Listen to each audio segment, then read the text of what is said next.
My friends, welcome you again on my YouTube channel. आज फिर से हम आपके बीच आ गए हैं कुछ एमसीक्यूज़ लेकर।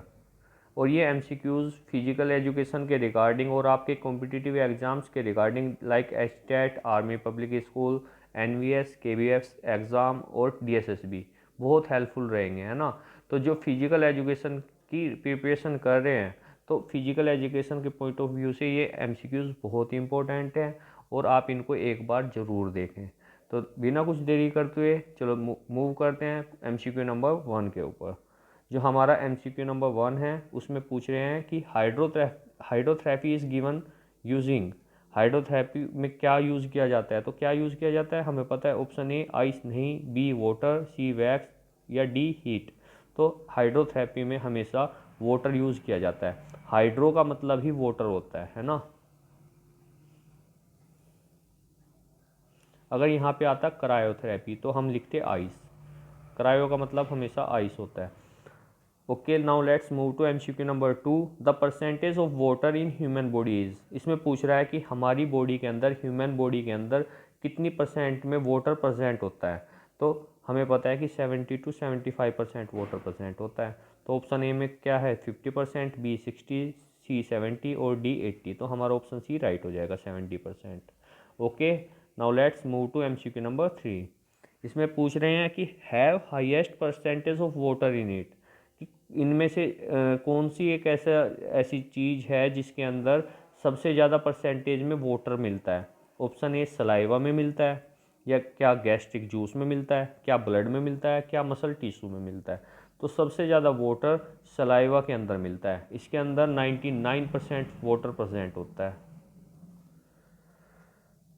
Okay, now let's move to next MCQ, that is percentage of water in muscle tissue is. इसमें कह रहा है कि मसल्स टिश्यूज़ में कितने परसेंटेज में वाटर प्रेजेंट होता है। तो मसल्स टिश्यूज़ में अप्रोक्सीमेट 79% वाटर प्रेजेंट होता है। तो नियर बाई 79 हम देख लेंगे कि कौन सा ऑप्शन राइट है। 75% ए में है, बी 90%, सी 85% एंड डी 80%। सो 79 के अप्रोक्सीमेट 80 है, तो हमारा 80 डी, ऑप्शन डी राइट हो जाएगा। इसके बाद नेक्स्ट एमसीक्यू में पूछा हुआ है कि the father of sports psychology is. Sports psychology के फादर के रूप में किसको जाना जाता है? ऑप्शन ए डूशी, बी पेहनर, सी कोलमन ग्रिफ्थ या फिर D William Wundt. William Wundt तो फादर ऑफ साइकोलॉजी है ना। खाली साइकोलॉजी का अगर फादर पूछते हैं तो वो है आपके विलियम वुंट। लेकिन इसमें पूछा हुआ है स्पोर्ट्स साइकोलॉजी का, तो स्पोर्ट्स साइकोलॉजी के फादर है कोलमन ग्रिफ्थ। अगर आपसे पूछते हैं कि फादर ऑफ अमेरिकन साइकोलॉजी, तो फादर ऑफ अमेरिकन साइकोलॉजी कौन है? वो है विलियम जेम्स। विलियम जेम्स ये है अमेरिकन साइकोलॉजी के फादर, है ना, ईपी। अगर आपसे पूछते हैं education psychology, EP education psychology के फादर कौन है, तो इसके हैं थोरनडाइक। ये वही ट्रायल एंड एरर वाले थोरनडाइक हैं, ठीक है। Okay, now let's move to next MCQ. इसमें पूछ रहे हैं कि वाटर थेरेपीज, पानी के द्वारा दिए जाने वाले ट्रीटमेंट को क्या कहते हैं? इलेक्ट्रोथेरेपी बोलते हैं? नहीं बोलते हैं, क्योंकि ये तो इलेक्ट्रिसिटी के द्वारा दिया जाता है। वैक्स थेरेपी भी नहीं बोलते हैं, आइस थेरेपी भी नहीं बोलते हैं। तो इसको बोलते हैं हाइड्रोथेरेपी, क्योंकि मैंने बताया हुआ कि हाइड्रो का मतलब ही वाटर होता है ना। Net now let's move to next MCQ. इसमें पूछ रहे हैं कि अ मसल कॉन्ट्रैक्ट, एक मसल कॉन्ट्रैक्ट हो रही है but no movement take place. कि भाई एक मसल कॉन्ट्रैक्ट तो हो रही है लेकिन उसमें कोई भी मूवमेंट नहीं हो रही, उसमें कोई मूवमेंट नहीं है, वो स्थिर है। तो इसमें कौन सी हमारी एक्सरसाइज आ जाएगी? क्या आइसोमेट्रिक, ए, बी आइसोटोनिक, सी आइसोकाइनेटिक या डी नन ऑफ दीज। तो भाई इसका जो राइट आंसर है वो है ऑप्शन ए, क्योंकि आइसोमेट्रिक में क्या होता है? आइसोमेट्रिक में हमारी मसल एक ही जगह स्थिर हो जाती है ना, उसमें कोई मूवमेंट नहीं होती है। और आइसोमेट्रिक में मैंने बताया कि जिसमें इक्वल मेजरमेंट होती है, आइसो का मतलब इक्वल, मैट्रिक का मतलब मेजरमेंट। आइसोटोनिक में होता है इक्वल टेंशन, जिसमें अगर किसी मसल पे इक्वल टेंशन पड़ रही है, वो कॉन्ट्रैक्ट भी कर रही है और वो रिलैक्स भी कर रही है ना। और तो उसको बोलते हैं आइसोटोनिक एक्सरसाइज। आइसोकाइनेटिक क्या होता है? जैसे जिम में हम ट्रेडमिल रनिंग कर रहे हैं, साइकिल चला रहे हैं, वो आइसोकाइनेटिक हो जाता है। इसमें आइसो का मतलब इक्वल या फिर सेम बोल सकते हैं। काइनेटिक का मतलब होता है मोशन, है ना। काइनेटिक का मतलब होता है मोशन, ध्यान रखना, ये भी पूछ लेते हैं। मैट्रिक का मतलब मेजरमेंट, टोनिक का टेंशन और काइनेटिक का मोशन, ये भी आपके एग्जाम्स में पूछ लेते हैं कई बार, तो आपको ये भी पता होना चाहिए। Okay, now let's move to next MCQ. इसमें पूछ रहा है कि लम्ब्रेको क्या होता है, किससे रिलेटेड पेन होता है। Option A pain in head, क्या सिर में दर्द होता है। पेन इन एब्डोमिन, क्या पेट के अंदर दर्द होता है। इस पे ये पेन नहीं है भाई, एस को कट कर दो, ये पेन इन लोअर बैक है। इसमें लिखा हुआ है पेन इन लो बैक, जो हमारी बैक होती है नीचे की तरफ, क्या उसमें पेन होता है। या फिर ऑल ऑफ दिस, या सभी सही है। तो देखो इसमें हम पहले क्वेश्चन को देखो, इसमें जो शुरू में लंबर LUMB लिखा हुआ है, तो भाई इसमें शुरू में ही लंबर है ना।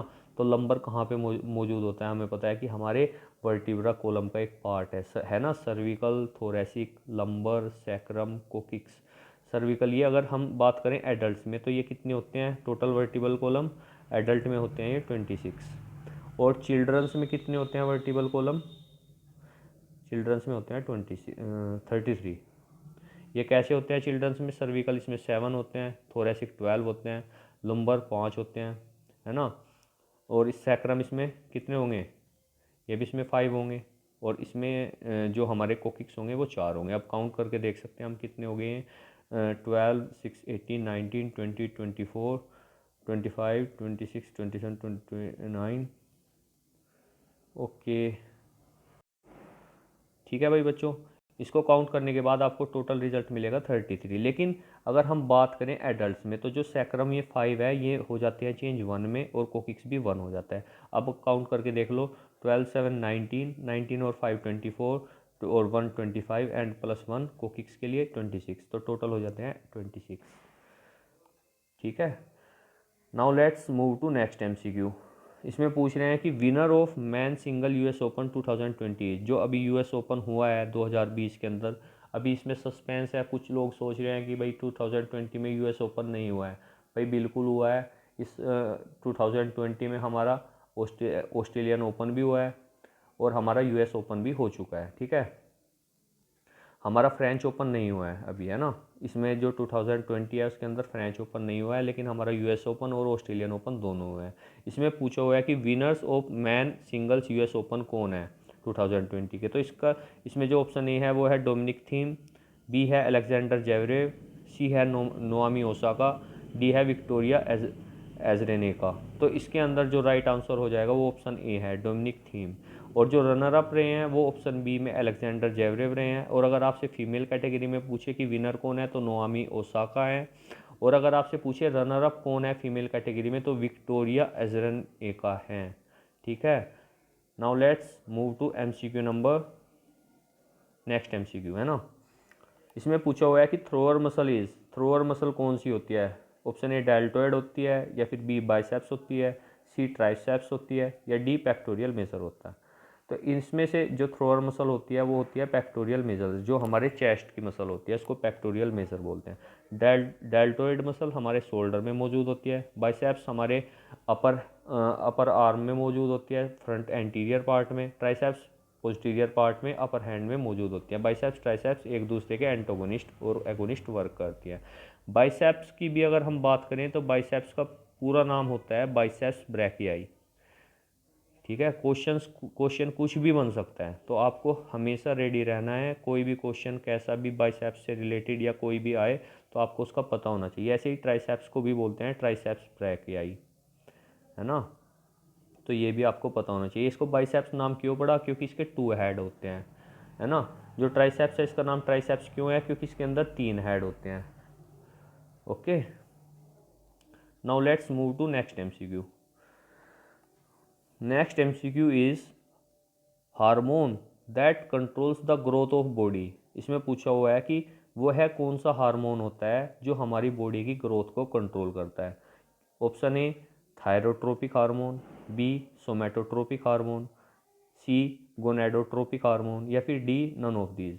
तो हमें पता है कि जो ग्रोथ हार्मोन होता है वो STH होता है ना, सोमेटोट्रोपिक हार्मोन। तो हमारा ऑप्शन बी राइट हो जाएगा। ये सीक्रेट कहाँ से होता है, तो ये पिट्यूटरी ग्लैंड से सीक्रेट होता है, पिट्यूटरी ग्लैंड। पिट्यूटरी ग्लैंड का दूसरा नाम क्या होता है, मास्टर ग्लैंड। ठीक है, ये हमारे मस्तिष्क के अंदर या ब्रेन के अंदर मौजूद होती है पिट्यूटरी ग्लैंड, और इसको मास्टर ग्लैंड के नाम से भी जाना जाता है। और ये कौन से लोब से प्रेजेंट होता है एसटीएच हार्मोन, एंटीरियर में या पोस्टीरियर में? तो ये जो हमारा एसटीएच हार्मोन है ये एंटीरियर लोब में पिट्यूटरी ग्लैंड के मौजूद होता है। Okay, now let's move to next MCQ. Next MCQ is organ that produce bile is. ये पूछ रहा है कि वह कौन सा ऑर्गेन है जहाँ से बाइल निकलता है, बाइल जूस निकलता है। ऑप्शन ए हार्ट से निकलता है, बी लीवर से निकलता है, या फिर सी बाइल जूस निकलता है, या फिर डी पैनक्रियाज से निकलता है। तो इसका राइट आंसर हो जाएगा लीवर। जो हमारा बाइल होता है वो लीवर सीक्रेट करता है, लीवर से वो निकलता है ना, और हमारी जो स्मॉल इंटेस्टाइन है उसके अंदर जाके वर्क अपना फंक्शन करता है। और उसके बाद जो एक्स्ट्रा बाइल बच जाता है, हमारा लीवर होता है ना, जैसे ये लीवर है, तो लीवर के ऊपर ना ऐसे यहाँ पे एक ये लगा रहता है ना, एक थैली टाइप लगा रहता है। तो ये थैली टाइप क्या होता है, ये बाइल ग्लैडर होता है। इसको बाइल ग्लैडर का नाम देते हैं, बाइल ग्लैडर। जो एक्स्ट्रा बाइल जूस बच जाता है हमारा स्मॉल इंटेस्टाइन में, ये स्मॉल इंटेस्टाइन है, जो एक्स्ट्रा बच जाता है वो कहाँ चला जाता है, वो बाइल ग्लैडर के अंदर इकट्ठा हो जाता है। जब इसकी नीड होती है फिर ये यहाँ से स्मॉल इंटेस्टाइन में चला जाता है। Okay, now let's move to next MCQ. RBCs are produced in. इसमें कह रहा है कि आरबीसी कहाँ से प्रोड्यूस होती है, कहाँ से बनती हैं। ऑप्शन ए बोन मैरो से, बी हार्ट से, सी स्प्लीन से, या फिर डी लंग्स से। तो बोन मैरो प्रोड्यूस होती है, आरबीसीज प्रोड्यूस होती है बोन मैरो से। इसको हिंदी में बोलते हैं हस्ती मज्जा, है ना। हमारी बोन होती है ना, ये हमारी बोन है, तो इसके अंदर ये अंदर से खोखली होती है, और ये खोखली जो जगह होती है इसी को बोलते हैं बोन मैरो, इसी को नाम दिया गया है बोन मैरो। और जो हमारा ब्लड होता है, आरबीसी होती है, वो यहीं से बनती है, इसी बोन मैरो के अंदर से। ठीक है, लेकिन अगर आपसे क्वेश्चन पूछते हैं कि मृत्यु घर इसकी जो ये मरते हैं ग्रेवयार्ड ऑफ आरबीसी कहाँ पे है, तो आपका आंसर राइट हो जाएगा स्प्लीन। ठीक है, और आरबीसी को एर्थ्रोसाइट के नाम से भी जाना जाता है, आरबीसी को एर्थ्रोसाइट भी बोलते हैं, एर्थ्रोसाइट। ऐसे ही आपकी जो डब्ल्यूबीसी हैं, डब्ल्यूबीसी को नाम से जाना जाता है ल्यूकोसाइट।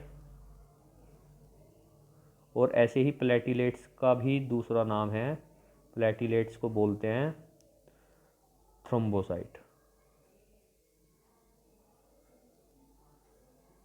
ठीक है dear students, now let's move to next MCQ. The average life of RBC is. इसमें कह रहा है कि एवरेज लाइफ आरबीसी की कितनी होती है। ऑप्शन ए 80 डेज होती है, बी 200 डेज होती है, सी 120 डेज होती है, या फिर डी नन ऑफ दिस। इनमें से कोई भी सही नहीं है। तो हमें पता है कि आरबीसी का जीवन काल 100 से 120 दिन होता है। तो इसमें 100 से 120 दिन के बीच में कौन आ रहा है, 120 डेज। तो ऑप्शन सी राइट हो जाएगा हमारा, है ना। Okay, now let's move to next MCQ. इसमें पूछ रहे हैं कि O group is called. O group को क्या बोलते हैं, यूनिवर्सल रेसिपेंट बोलते हैं। यूनिवर्सल रेसिपेंट कौन होता है, जो सबसे ब्लड ले सकता है। यूनिवर्सल डोनर बोलते हैं, तो यूनिवर्सल डोनर क्या होता है, जो सबको ब्लड दे सकता है। या फिर दोनों बोल सकते हैं, ऑप्शन सी या फिर डी नन। इनमें से कोई भी सही नहीं है। तो ऑप्शन जो ओ ग्रुप वाले होते हैं ना, जिनका ब्लड ग्रुप ओ होता है, वो सभी को ब्लड दे सकते हैं, किसी भी ब्लड ग्रुप को वो ब्लड दे सकते हैं, लेकिन वो किसी का भी ब्लड खुद नहीं ले सकते। वो सिर्फ उनको बोलते हैं सर्वदाता ग्रुप, ओ ग्रुप को सर्वदाता बोलते हैं। ठीक है, तो हमारा ऑप्शन बी राइट हो जाएगा। लेकिन जो ए बी ग्रुप होता है, अगर आपसे पूछते ए बी ग्रुप को क्या बोलते हैं, तो उसको बोलते हैं यूनिवर्सल रेसिपेंट, है ना। क्योंकि ये ये ब्लड तो सबसे ले सकता है, ब्लड तो ये सब किसी भी ग्रुप से ले सकता है, लेकिन ये सिर्फ देगा ए बी ग्रुप को ही ब्लड। तो इसलिए इसको बोलते हैं यूनिवर्सल रेसिपेंट। सबसे ब्लड ले सकता है लेकिन देगा सिर्फ ए बी को ही। ठीक है, okay then let's move to next MCQ. इसमें पूछा हुआ है wound cause by a sharp object like knife is, अगर कोई वुंड घाव होता है किसके कारण, किसी शार्प ऑब्जेक्ट के कारण जैसे चाकू, तो वो क्या कहलाता है? ऑप्शन 1 एब्रेशन कहलाता है, ऑप्शन 2 लैक्रेशन कहलाता है, ऑप्शन सी इंसिस्ड वुंड कहलाता है, या फिर फोर्थ है नन, कोई भी इनमें से कोई भी ठीक नहीं है। तो हमें पता है कि अगर नाइफ से कोई घाव ऐसे लग जाता है, तो अगर किसी शार्प ऑब्जेक्ट से कोई कट लगता है तो उसको हम इंसिस्ड वुंड बोलते हैं, ठीक है। एब्रेशन क्या होता है? अगर कोई रगड़ लग जाती है ना, अगर हम गिर जाते हैं और हम छिल जाते हैं, हमारा पैर या हाथ छिल जाता है, उसको एब्रेशन बोलते हैं। लैक्रेशन क्या होता है? इसके अंदर जो हमारी स्किन होती है ना, वो फट के उसका टुकड़ा बाहर निकल जाता है, उसको लैक्रेशन बोलते हैं। Okay, now let's move to next MCQ. Bolus is, bolus क्या होता है ना? देखो, हमारे जब हम खाना खाते हैं ना, डाइजेस्टिव सिस्टम के अंदर 3 चीज़ें सबसे मेन आती हैं, जैसे बोलस है, एक काइम है, एक काइल है। तो बोलस जो होता है, जो फूड हमारा डाइजेस्ट होता है माउथ में, है ना, उसको बोलते हैं बोलस। काइम क्या होता है? जो फूड हमारा डाइजेस्ट होता है या डाइजेस्ट नहीं होता है हमारे स्टमक के अंदर, उसको नाम दिया गया है काइम का। काइल क्या होता है? जो फूड हमारा डाइजेस्ट या फिर कुछ बच जाता है, ऑलमोस्ट उसमें हमारे स्मॉल इंटेस्टाइन में सारा फूड डाइजेस्ट हो जाता है, तो जो फूड डाइजेस्ट होता है स्मॉल इंटेस्टाइन में, उसको नाम दिया गया है काइल का। तो let's see the options. Option 1 is process of food in mouth, bolus को के लिए बोला हुआ है। Option 2 process of food in stomach, 3 में है process of food in small intestine, 4th में है नन। तो मैंने अभी बताया कि बोलस क्या है? जो हमारा फूड डाइजेस्ट या कुछ बच भी जाता है, डाइजेस्ट नहीं होता है माउथ के अंदर। हमारे माउथ के अंदर 70% कार्बोहाइड्रेट डाइजेस्ट हो जाता है, क्योंकि इसके अंदर सलाइवरी एमाइलेज होता है जो उसको डाइजेस्ट करता है ना। 70% कार्ब्स डाइजेस्ट हो जाते हैं माउथ के अंदर। ओके, तो इसका राइट आंसर हो जाएगा ऑप्शन 1 लाइपेज। लाइपेज क्या होता है? ऑप्शन 1 डाइजेस्ट फैट, फैट को डाइजेस्ट करता है। कार्ब्स को, ऑप्शन 2 कार्ब्स को डाइजेस्ट करता है। ऑप्शन 3 प्रोटीन को डाइजेस्ट करता है, या फिर 4th फैट को डाइजेस्ट करता है। लाइपेज किससे मिलके बना है भाई? लिपिड से। ध्यान रखो, लिपिड का मतलब क्या होता है? फैट होता है।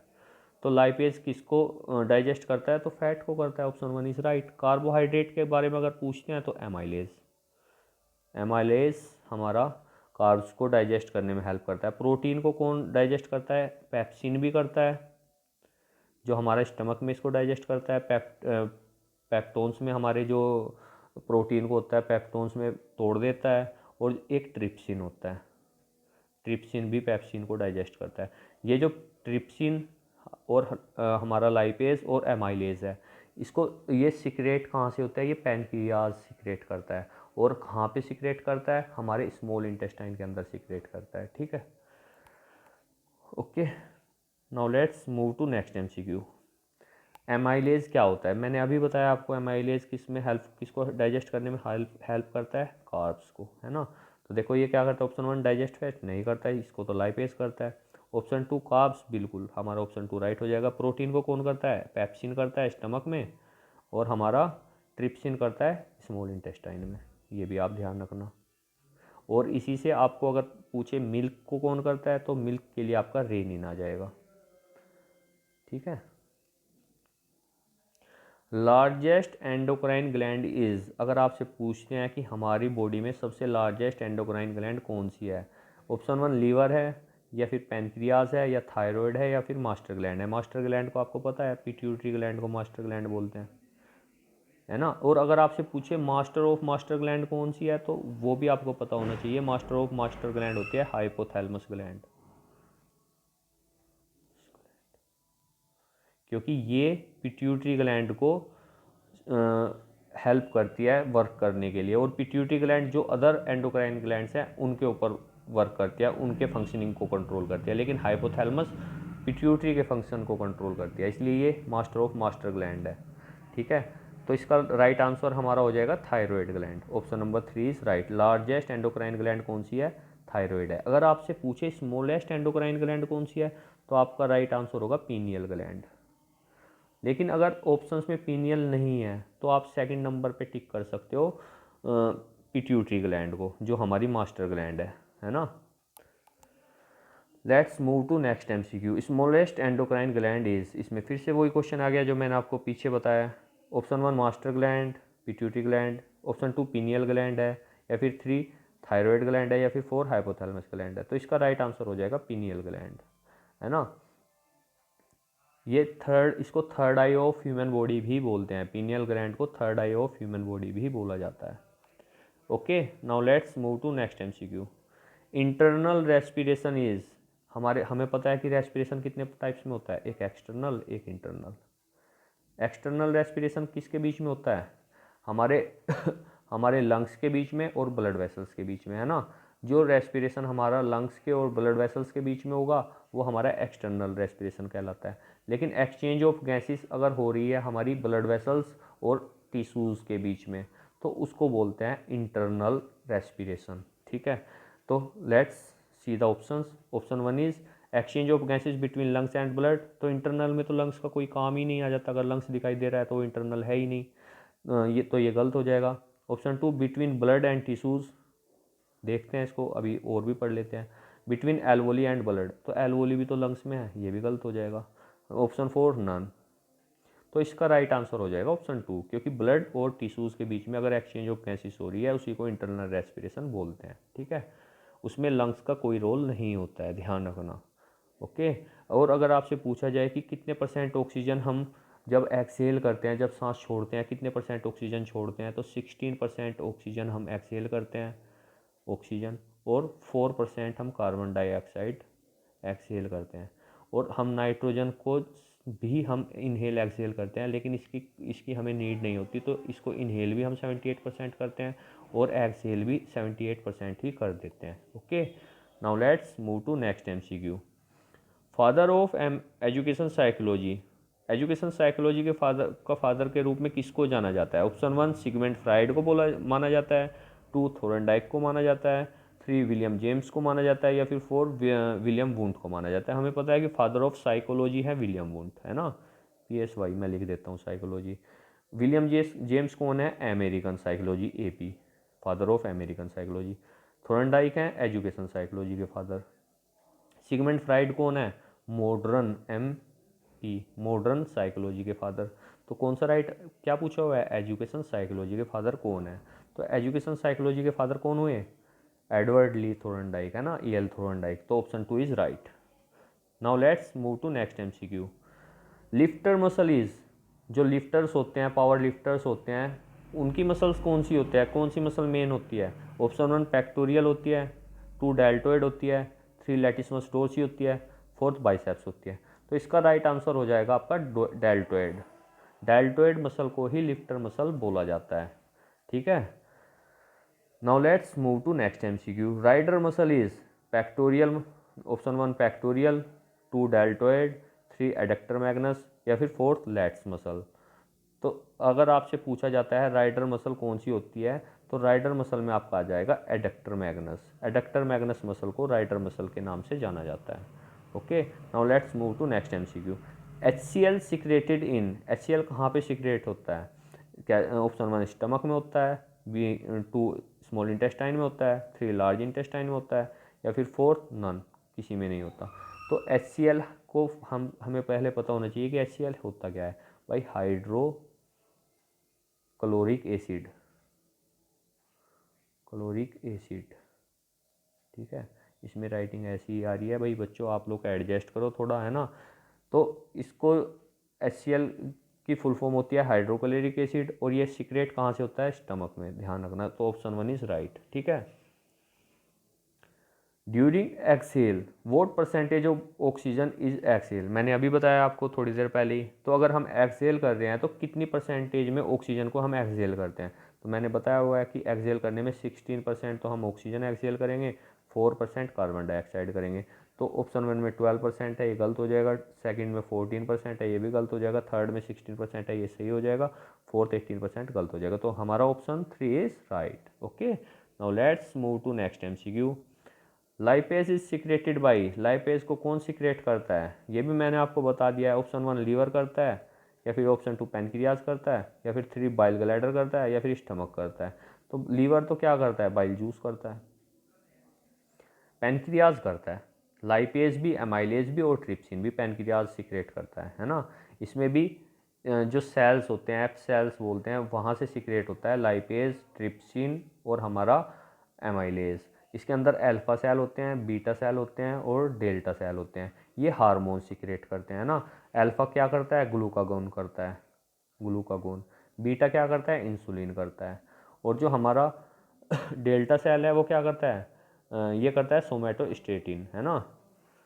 ये तीनों के तीनों हार्मोन सिक्रेट करते हैं। Now let's move to next MCQ. ये है कि length of alimentary canal is, alimentary canal की जो लेंथ होती है वो कितनी होती है। ऑप्शन 1 10 मीटर होती है, या फिर 2 9 मीटर होती है, या फिर 3 8 मीटर होती है, या फिर 4 7 मीटर होती है। तो जो लेंथ होती है एलिमेंट्री कैनाल की, एलिमेंट्री कैनाल को हम क्या बोल सकते हैं भाई, जो प्रोसेस होती है हमारी डाइजेस्टिव सिस्टम की माउथ से एनस तक, उसको एलिमेंट्री कैनाल बोलते हैं। और ये पूरी 9 मीटर की होती है। हमारा ऑप्शन 2 राइट हो जाएगा, ठीक है। एलिमेंट्री कैनाल इज क्या होता है, विंड पाइप है, या फिर फूड पाइप है, या फिर बोथ है, या फिर नन है। तो एलिमेंट्री कैनाल किस में यूज़ हो रही है, हमारा खाना खाने में यूज़ हो रही है। विंड पाइप तो हमें पता है क्या होता है, विंड पाइप किसको बोलते हैं, ओसोफेगस को बोलते हैं। तो हमारा फूड पाइप राइट हो जाएगा, है ना। Let's move to next MCQ. Complete digestion of food occurs at, भाई कंप्लीट डाइजेशन कहाँ पे होता है हमारी बॉडी के अंदर, ये पूछ रहा है। 1 माउथ के अंदर होता है, 2 स्टमक के अंदर होता है, 3 स्मॉल इंटेस्टाइन के अंदर रहता है, या फिर 4 लार्ज इंटेस्टाइन के अंदर होता है। तो कंप्लीट डाइजेशन हमारा होता है स्मॉल इंटेस्टाइन के अंदर, ठीक है। हमारा थर्ड ऑप्शन राइट हो जाएगा। Now let's move to next MCQ.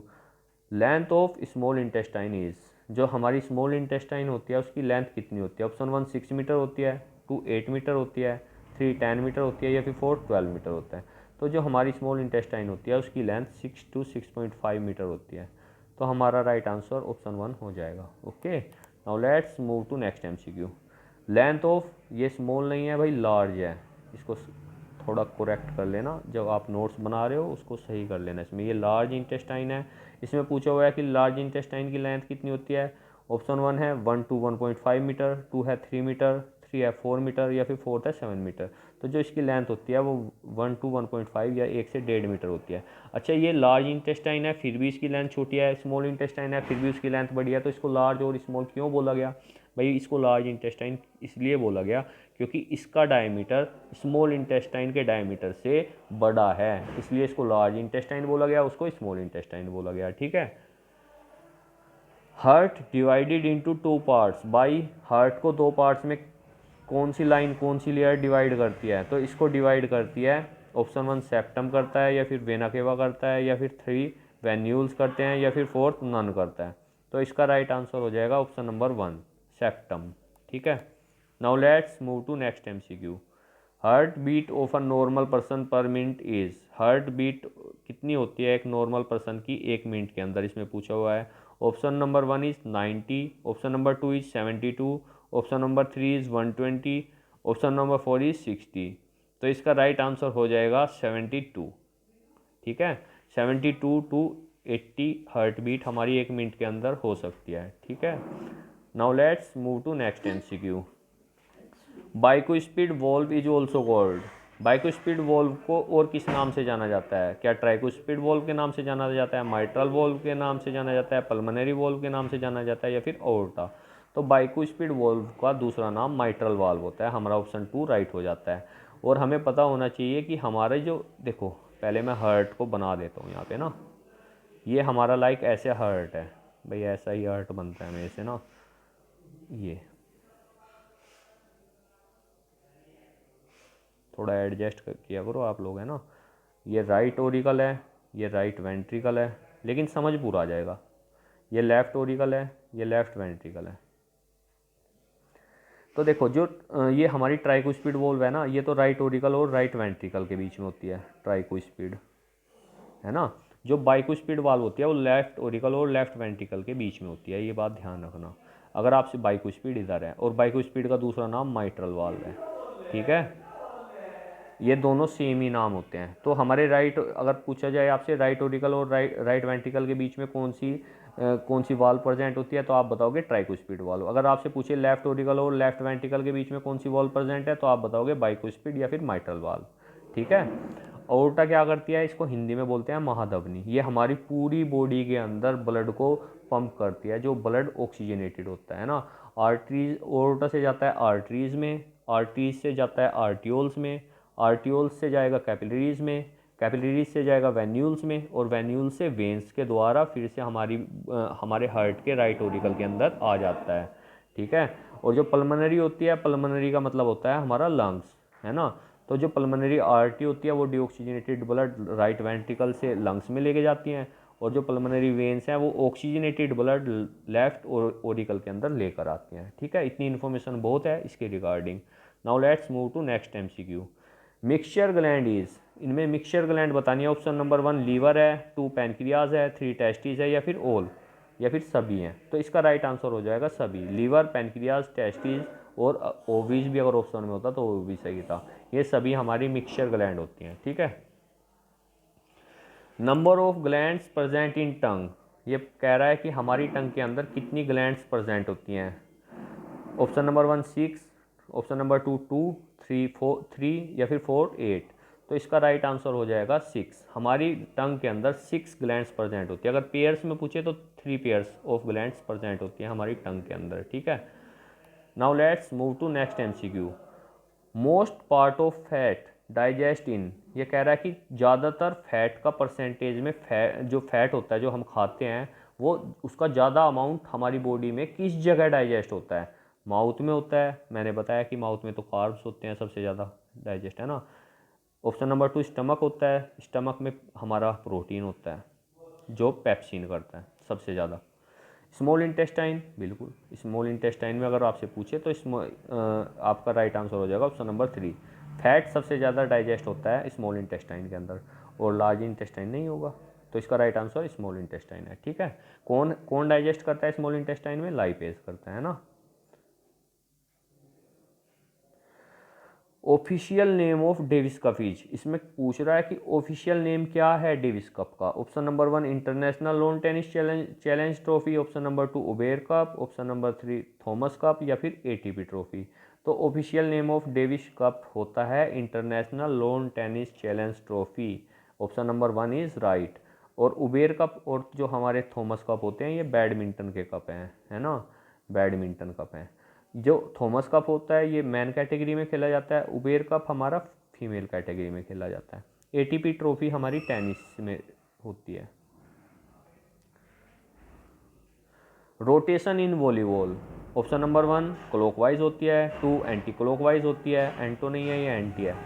Option number 3 zigzag होती है, या फिर 4 नन होती है। तो जो हम देखो ये हमारा कोर्ट है, ये हाफ कोर्ट बना रहा हूँ मैं, तो ये 1 नंबर खड़ा हुआ है, ये 2 नंबर है, ये 3 नंबर सेंटर में है, ये 4th नंबर है, ये 5 नंबर इधर है, और 6 नंबर सेंटर में है ना। तो इसमें क्या होता है, हमारी जो काउंट नंबरिंग दी जाती है वो तो हमेशा होती है ये ऐसे, है ना, ये होती है एंटी क्लॉकवाइज। लेकिन अगर हम रोटेशन की बात करें तो रोटेशन होती है इधर से इधर, मीन्स क्लॉकवाइज। तो अगर रोटेशन पूछते हैं तो आपकी क्लॉकवाइज हो जाएगी, और अगर आपसे पूछे नंबरिंग कैसे दी जाती है तो आपका राइट आंसर एंटी क्लॉकवाइज हो जाएगा। ठीक है। ये आप हमेशा माइंड में रखें। और अगर आपसे पूछा जाता है कि एक रोटेशन में एक खिलाड़ी कितने कितने प्लेसेस चेंज करता है, तो वो एक प्लेस ही चेंज करता है। वो जो 1 नंबर का खिलाड़ी है वो 6 नंबर की जगह आ जाएगा, 6 का 5 की जगह, 5 का 4 की जगह, 4 3 की जगह, 3 2 की जगह, और 2 1 की जगह। ठीक है। एक एक प्लेस एक रोटेशन में चेंज होती है खिलाड़ियों की, और इसमें एक दूसरे के क्रॉस को चेक करते हैं अगर हमें अपनी रोटेशन को याद रखना है। एक का क्रॉस 4 होता है, 5 का क्रॉस 2 होता है, 6 का क्रॉस 3 होता है। ठीक है डियर स्टूडेंट्स। और इसके अंदर एक लिब्रो भी होता है, लिब्रो के रिगार्डिंग भी क्वेश्चंस आते हैं ना। लिब्रो सर्विस नहीं कर सकता, स्मैश नहीं कर सकता, सिर्फ डिफेंस लेता है। जब उसकी सर्विस आती है तो वो बाहर चला जाता है। ठीक है। Now let's move to next MCQ. Maximum point in 5th set of volleyball is, कितने, ये पूछ रहा है कि जो 5th सेट होता है वॉलीबॉल का वो कितने पॉइंट्स का होता है। 25 का होता है, नहीं होता। 20, ऑप्शन नंबर 2 21 नहीं होता, ये दोनों तो गलत हो गए। ऑप्शन नंबर 3 15 का ये राइट है हमारा। ऑप्शन नंबर 4 11 का नहीं होता। तो इसमें भी आपको पता होना चाहिए कि जब जो भी टीम पहले 8 पॉइंट्स बना लेती है उसके बाद में कोर्ट चेंज हो जाता है, ठीक है। 8 पॉइंट्स के बाद में 5th सेट में हमारा कोर्ट चेंज हो जाता है। Now let's move to next MCQ. Height of antenna in volleyball is, जो एंटीना की हाइट होती है वॉलीबॉल में वो कितनी होती है? ऑप्शन नंबर 1 1.80 मीटर होती है, 2 1.70 मीटर होती है, 3 1.60 मीटर होती है, या फिर 4 1.50 मीटर होती है। तो एंटीना की हाइट 1.80 मीटर होती है। जैसे ये हमारा वॉलीबॉल का नेट है ना हमारा, ठीक है बच्चों। ये तो ये जो एंटीने ना ये साइड में लगे रहते हैं ऐसे, मैं दूसरे कलर से आपको दिखा देता हूँ, कुछ ऐसे। और इसमें कलर कौन कौन से यूज़ होते हैं? रेड एंड वाइट, है ना। 2 कलर्स आपके यूज़ होते हैं इसके अंदर, रेड एंड वाइट। और ये हमारा जो नेट होता है ये पूरा 1 मीटर की इसकी लेंथ होती है, ये वाली लेंथ 1 मीटर होती है। और 80 centimetre above the net antenna होता है, या फिर 0.80 metre above the net antenna की हाइट होती है। ये भी आपसे पूछा जा सकता है। तो इसमें तो राइट आंसर 1.80 मीटर हो जाएगा, है ना। और अगर आपसे पूछे 4 man height of net is, तो 4 मैन होता है एम 2.43 मीटर। और 4 वुमेंस डब्लू वुमेंस ये होती है 2.24 मीटर। ये भी आप ध्यान रखें। Okay, now let's move to next MCQ. Okay, आज हमने इतने ही एमसीक्यूज़ कराए हैं। और आप इसके बाद में इन वीडियो को देखने के बाद आपको कैसा लगा, कैसा नहीं लगा, और हमें क्या सुधार करना चाहिए, इसके रिगार्डिंग भी आप कमेंट बॉक्स में जाके ज़रूर बताएं, है ना। और इस वीडियो को एक बार ज़रूर देखें। Okay then, thank you to everyone for watching my video.